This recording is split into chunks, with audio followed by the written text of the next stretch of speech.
تركت هواي تركت بضاعتي پھر آئے آپ کا کیا مطالبہ لے کے آئے ہیں؟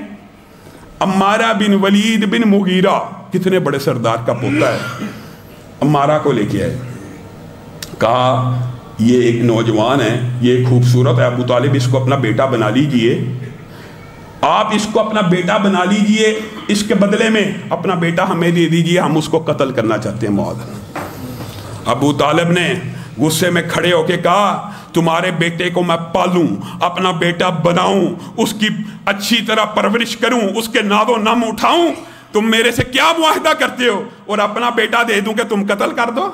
یہ تمہارا ٹریڈنگ کا سٹائل ہے، یہ معاہدے کا سٹائل ہے۔ یہ وہ دن تھا کہ ابو طالب نے پورے جاہ و جلال کے ساتھ قریش مکہ کو للکارا، آج کے بعد میرے پاس نہیں آنا۔ پھر ان کو کبھی جرت نہیں ہوئی کہ وہ ابو طالب کے پاس آتے۔ ہاں ایک دن جرت ہوئی تھی، ابو جہل کو ہوئی، اس نے ابو طالب کے ایمان کو، یہ جو نبی کریم صلی اللہ علیہ وسلم کو انہوں نے امان دی تھی، اس کو توڑنے کی کوشش کی۔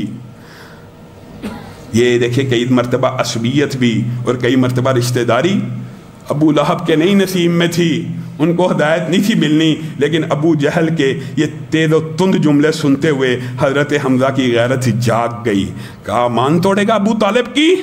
کمان اٹھائی، ابو جہل کے ماتھے کے اوپر ماری، خون کا فوارہ نکلا، کہا اشہد ان لا الہ الا اللہ۔ تو کیا بات کرتا ہے؟ ہم رشتہ دار صرف کیا اس کی حفاظت کریں گے کہ ہمارے قبیلے کا نہیں؟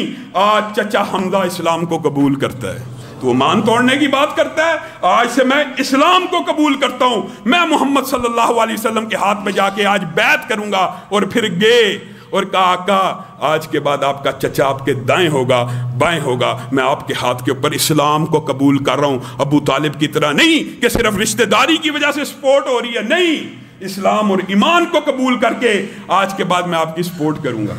ولید بن مغیرہ بڑا ہوشیار آدمی تھا، بڑا ہوشیار آدمی تھا، اس نے کہا یہ بڑا کام خراب ہو گیا، میرے پوتے کو بھی قبول نہیں کیا۔ ابو طالب نے اب کوئی حکمت عملی بناؤ، حج کا موسم آنے والا ہے، اعلانیہ اس نے دعوت دے دی ہے، صفا پہاڑ پہ چڑھ چکا ہے، اب جو بھی موسم آئے گا، بازار لگیں گے، حج کا سیزن آئے گا، یہ محمد صلی اللہ علیہ وسلم بعد آنے والے نہیں ہیں، تو آپس میں مل بیٹھو، ایک پکا بکایا اور رٹا رٹایا جواب ہم یاد کر لیتے ہیں، جو بھی حاجی آئیں محمد صلی اللہ علیہ وسلم کے بارے میں وہی بات ہم سارے کہہ دیا کریں گے، تاکہ الگ الگ باتیں نہ لوگ سنیں، لوگ الگ الگ باتیں نہ سنیں اور کہیں یہ کفار مکہ سچے ہیں، یہ قریش مکہ سچے ہیں، وہی محمد صلی اللہ علیہ وسلم ان میں پھوٹ ڈالنے والے ہیں، خاندان کو توڑنے والے ہیں۔ پھر بیٹھے دیکھیے، بدقسمتی کی انتہا ہے، ذہین تھا، اعلیٰ نسب والا تھا، حسب والا تھا، ان کا سردار تھا، بیٹھا ہوا، کیا کہا جائے؟ محمد صلی اللہ علیہ وسلم کے بارے میں قریش مکہ کے سردار گفتگو کر رہے ہیں، یار اس کو کاہن کہتے ہیں، جو بھی حج کرنے آئے گا یا اوقات یا منڈیوں میں آیا کرے گا، ہم اس کو کہا کریں گے یہاں پہ ایک کاہن رہتا ہے۔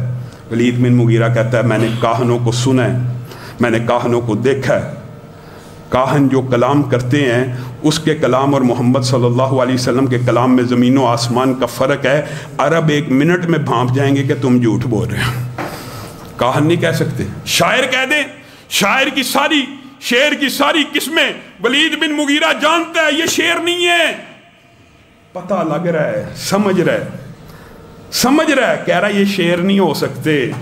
اچھا پھر مجنون کہتے ہیں، یار مجنون بندہ عقل کی ایسی باتیں کیسے کہہ سکتا ہے؟ پھر جادوگر کہہ دیتے ہیں، جادوگروں کا جو کلام ہوتا ہے گروں پہ پڑھ پڑھ کے پھونکنے والے کا، اس کا اور محمد صلی اللہ علیہ وسلم کے کلام میں بڑا فرق ہے۔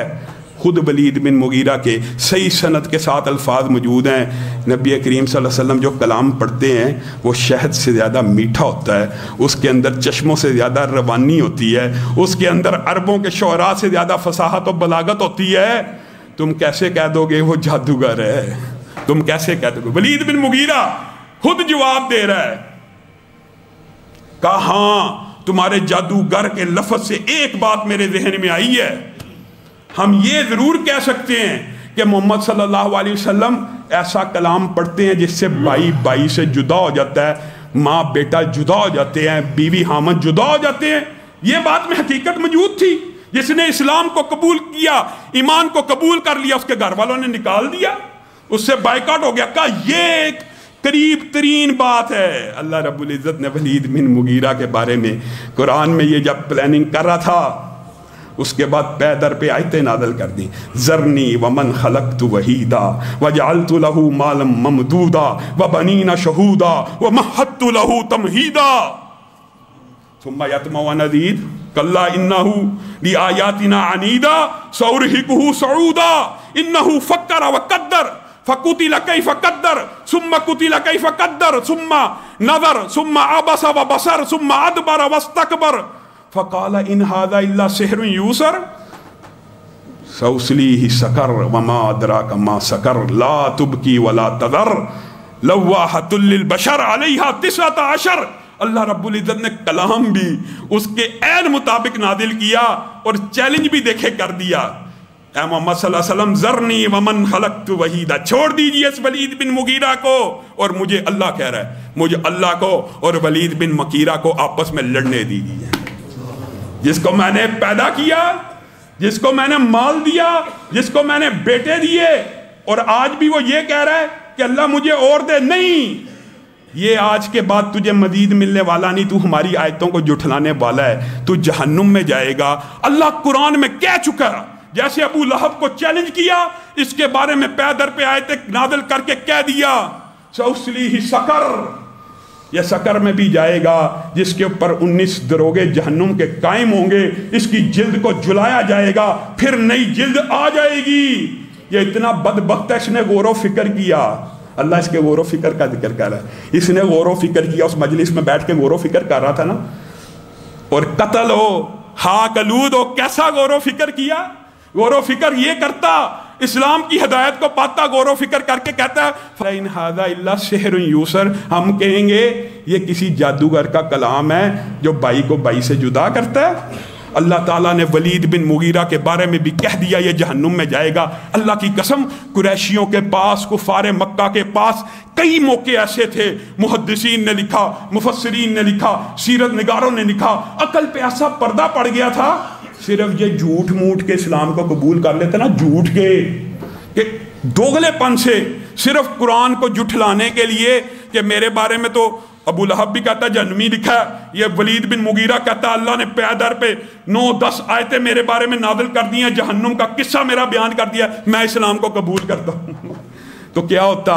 قرآن کو تو جھٹلا دیا جاتا ہے، لیکن قربان جائیں یہ آسمان سے جو وحی آتی ہے یہ عطل ہوتی ہے. ان کو یہ بھی توفیق نہ ہوئی کہ جھوٹ موٹ اسلام کو قبول کر لیتے. اللہ رب العزت جو کہا گیا، جو سنا گیا، اس کو سمجھنے کی توفیق. دل کہتا ہے دل کہتا ہے ایک کام کریں، چل زندگی صحابہ کے نام کریں. دل کہتا